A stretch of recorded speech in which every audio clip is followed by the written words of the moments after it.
10 million follower, এক নিখুঁত জীবন, একটা পোস্ট আর বুম, কোটিখানেক মানুষ শুধু আপনার কথায় লাইফস্টাইল চেঞ্জ করে ফেলছে, পাল্টে ফেলছে খাদ্যাভ্যাস।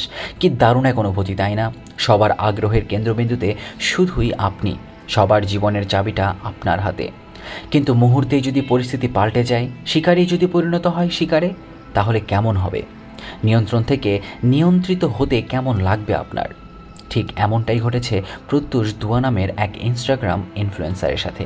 হারিয়ে গিয়েছে তার ফোন, আর তারপর নিমেষেই ধ্বংস হতে শুরু করে তার সাজানো জীবন। কিভাবে? চলুন দেখে নেওয়া যাক। এমন এক খেলা যেখানে বাজি রাখতে হয় নিজের জীবন। কি ভাবছেন, গেম থেকে লগ আউট করবেন? না বস, সে অপশনটাই যে নেই। প্রত্যুষ একজন ইনফ্লুয়েন্সার, তার সারাদিন কাটে ফোনের ছোট্ট স্ক্রিনটার দিকে তাকিয়ে। ঘুম থেকে তার প্রথম কাজ হলো ফলোয়ার কাউন্ট চেক করা, আর কয়েক লাখ ফলোয়ার হলেই মাত্র 10 মিলিয়ন ফলোয়ারের স্বপ্নটা পূরণ হয়ে যাবে। তারপর একের পর এক ব্র্যান্ড তাকে অ্যাপ্রোচ করবে, আর চারদিক থাকবে শুধু টাকা আর টাকা। এজন্যই তো সবাইকে ভেজি লাইফ থেকে নিরামিষ খাবার অর্ডার করে খেতে বললেও নিজে একবেলা চিকেন ছাড়া থাকতেই পারে না। টাকার জন্য কুখাদ্য এক কফিকেও দিয়ে দেয় সেরার তকমা। এসবই তার কাছে ফলোয়ার বাড়ানোর আর টাকা এর পন্থা। কেউ যে তাকে অন্ধের মতো ফলো করে জীবনের 12টা বাজাতে পারে, সেটা ভাবার সময় কখনোই হয়নি তার। অবশ্য তার এক প্রতিদ্বন্দ্বীও আছে, নাম অঙ্কিতা। সেও পৌঁছে গেছে 10 মিলিয়নের কাছাকাছি। প্রত্যুষের ফলোয়ার সংখ্যা মাত্র 3 লাখ বেশি।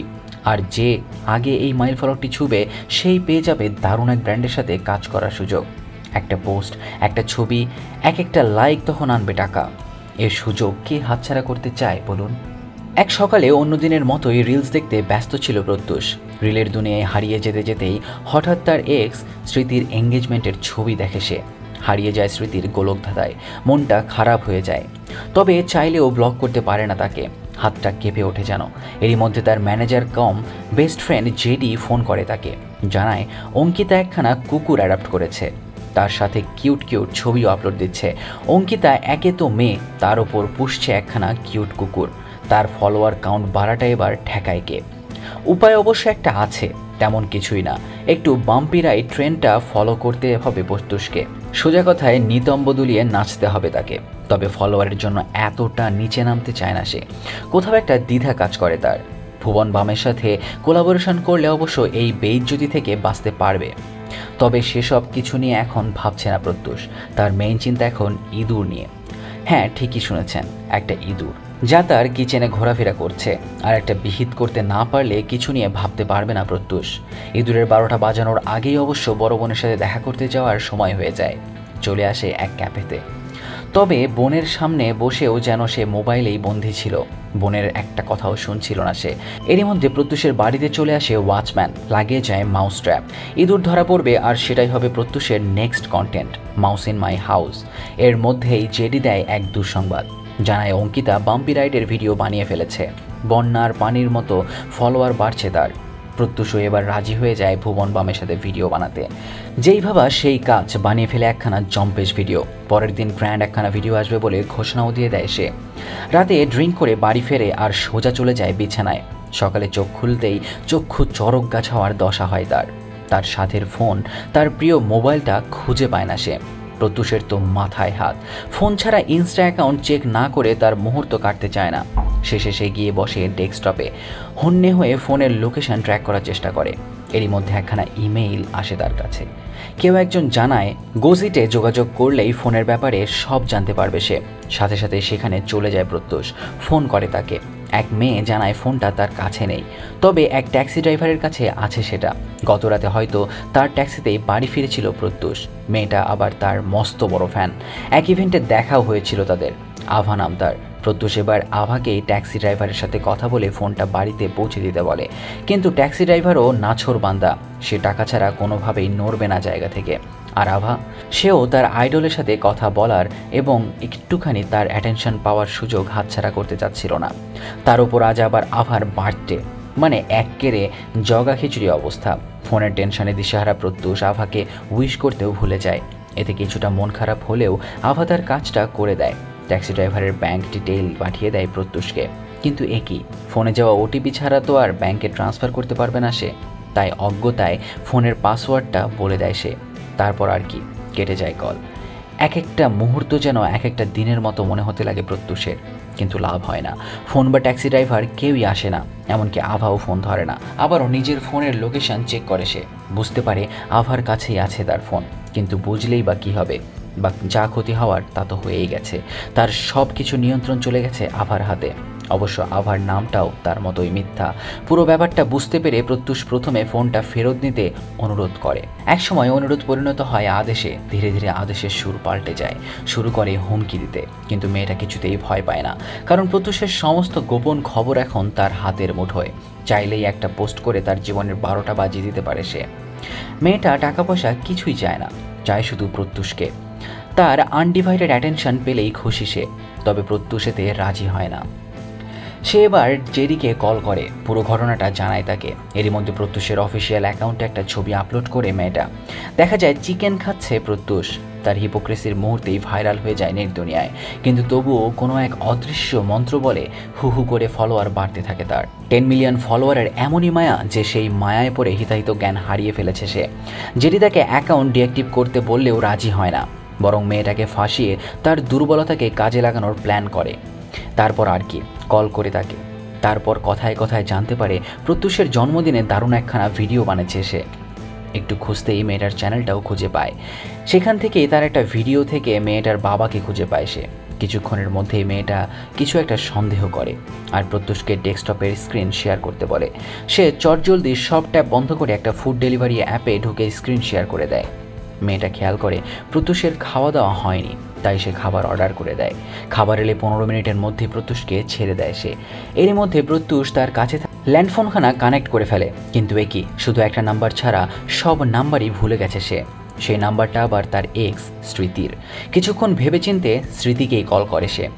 সব ইন্টারভিউয়ে প্রত্যুষ বলতো স্মৃতি তাকে ছেড়ে গেছে, আর সেই দুঃখ কাজে লাগিয়েই বড় কন্টেন্ট ক্রিয়েটর হয়েছে সে। কিন্তু সত্যিটা হলো প্রত্যুষই স্মৃতির সাথে ব্রেকআপ করেছিল। সেখান থেকে বেরিয়ে আবার নতুন করে সব শুরু করতে যাচ্ছে স্মৃতি।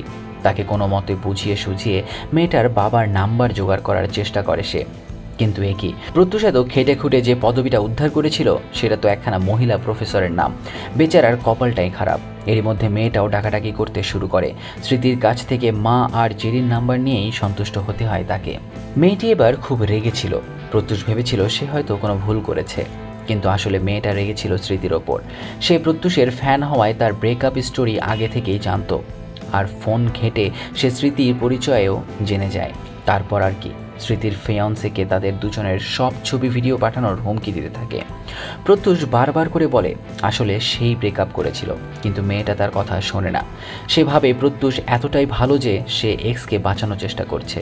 তাই সে তার সামনের দুটো অপশন রাখে, হয় তার অফিসিয়াল অ্যাকাউন্ট ডিঅ্যাক্টিভেট করে দিবে, না হয় স্মৃতির ফিয়ান্সেকে সবটা বলে দিবে।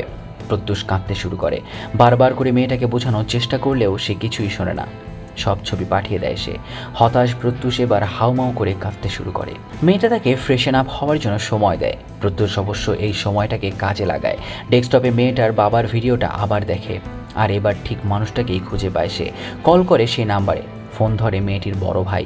জানতে পারে মেয়েটার নাম সাক্ষী কিশোর। অতিরিক্ত ফোন ইউজ করার জন্য সাক্ষীর বাবা তার ফোনটি কেড়ে নিয়েছিল। সেই রাগে সে তার বাবার ইনহেলার নিয়ে বাসা থেকে পালিয়ে যায়। আর এদিকে মাঝরাতে শ্বাসকষ্ট শুরু হয়ে যায় তার বাবার। ভর্তি হতে হয় হাসপাতালে। সাক্ষীর বড় ভাই প্রত্যুষকে বারবার করে সাক্ষীর সাথে কথা বলে সবটা বুঝিয়ে বলতে বলে। প্রত্যুষ এবার জেরিকে ফোন দিয়ে পুলিশের সাথে কথা বলতে বলে, আর মেয়ে আসল আইডি ও তার নাম ঠিকানা সবটাই জানিয়ে দেয়। এদিকে সে শেষ একবার সাক্ষীর সঙ্গে কথা বলতে চায়, তাই সে সাক্ষীকে বলে তার বাবাও একবার ফোন কেড়ে নিয়েছিল, আর সেই রাগে সে তার বাবাকে থাপ্পড় মেরে বসে। এরপর 2 বছর ধরে সে বাড়ি ছাড়া। বাবা মায়ের সাথে কথা হয় না তার, আর এই কাজটা মোটেও ঠিক করেনি সে। সাক্ষীকেও এই পাগলামি ছেড়ে বাস্তব জীবনে ফিরতে বলে সে। ডেস্কটপ বন্ধ করে দেয়। কিন্তু প্রত্যুষের বাড়িটা ছিল স্মার্ট হোম, তাই সাক্ষী দূর থেকেই তার বাড়ির সব লাইন নিয়ন্ত্রণ করতে পারত। সে এবার প্রিন্টারের মাধ্যমে মেসেজ পাঠায়, জানায় সে প্রত্যুষের ভাগ্নির সাথে খেলছে। প্রত্যুষ চালাকি করলেই ছাদ থেকে ফেলে দেবে তাকে।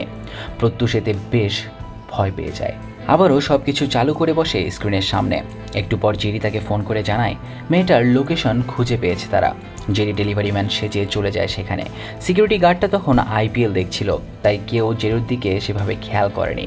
সে সোজা চলে যায় 12 তলায়, কিন্তু দেখে সেখানে সাক্ষী নেই। এবার প্রত্যুষ তাকে ছাদে যেতে বলে। এদিকে সাক্ষী কিন্তু প্রত্যুষের AI হোম অ্যাসিস্টের মাধ্যমে সব কিছুই দেখছিল, তাই জেরির প্ল্যানটাও জানতো সে। ছাদে উঠতেই সে জেরিকে ধাক্কা দিয়ে নিচে ফেলে দেয় আর জেরির ফোন থেকে প্রত্যুষকে ছাদে আসতে বলে। প্রত্যুষ আসলে সাক্ষী তার কোনো কথাই শোনে না। তাকে বলে, আপনার স্বপ্ন হলো 10 মিলিয়ন ফলোয়ার, আর আমার স্বপ্ন হলো আপনার সাথে মরা। লাইলি মজনুর মতো আমরাও একসাথে মরব, সবাই জানবে আমাদের কথা, উদাহরণ হয়ে থাকবো আমরা। বন্দুকের মুখে প্রত্যুষকে সে লাইভে বাম্পি রাইড ট্রেন্ড করতে বাধ্য করে, কিন্তু প্রত্যুষ অর্ধেকে গিয়েই ভেঙে পড়ে। সে সবাইকে সব কথা খুলে বলতে চায়, ফলো করতে নিষেধ করে, বলে 10 মিলিয়ন ফলোয়ার হলেই মরতে হবে তাকে, কিন্তু কেউ তার কথা শোনে না। সবাই আরও বেশি করে ফলো করতে থাকে তাকে, একজন তো সোজাসুজি মরতেই বলে। আর এভাবেই প্রত্যুষ এই অনলাইন দুনিয়ায় অন্তঃশ্বাসশূন্যতা উপলব্ধি করতে পারে। সে এবার সাহস করে সাক্ষীর দিকে এগোতে থাকে। সাক্ষী আসলে বন্দুক চালাতে পারতো না, তাই সহজেই প্রত্যুষ তাকে কাবু করে ফেলে। সে সাক্ষীর কোনো ক্ষতিই করে না, বরং ফোনটাই ভেঙে ফেলে আর ওই বিল্ডিং থেকে বেরিয়ে আসে। তার আগে অবশ্য সে সাক্ষীর ব্যাপারে বিল্ডিংয়ের সিকিউরিটি গার্ডকে জানিয়ে দিয়েছিল। এবার প্রত্যুষ চলে আসে তার ভাগ্নির স্কুলে। বছর দুয়েক পর বাবাকে জড়িয়ে ধরে ক্ষমা চায় তার কাছে। আর এই দৃশ্যটা ক্যামেরাবন্দি করে ইনস্টাতে পোস্ট করে দেয় এক পিচ্চি। তার চোখ ভর্তি স্বপ্ন, সেও একদিন প্রত্যুষের মতোই বড় ইনফ্লুয়েন্সার হবে। আর এখানেই শেষ হয়ে যায় লগ আউট নামক মুভিটি। তবে আমাদের জন্য রেখে যায় একটা প্রশ্ন, আমরা কি আমাদের ফোনগুলোকে চালাচ্ছি, নাকি ফোনই আমাদের চালাচ্ছে? আমরা কি তবে পরিণত হচ্ছে জীবন্ত পাপেটে?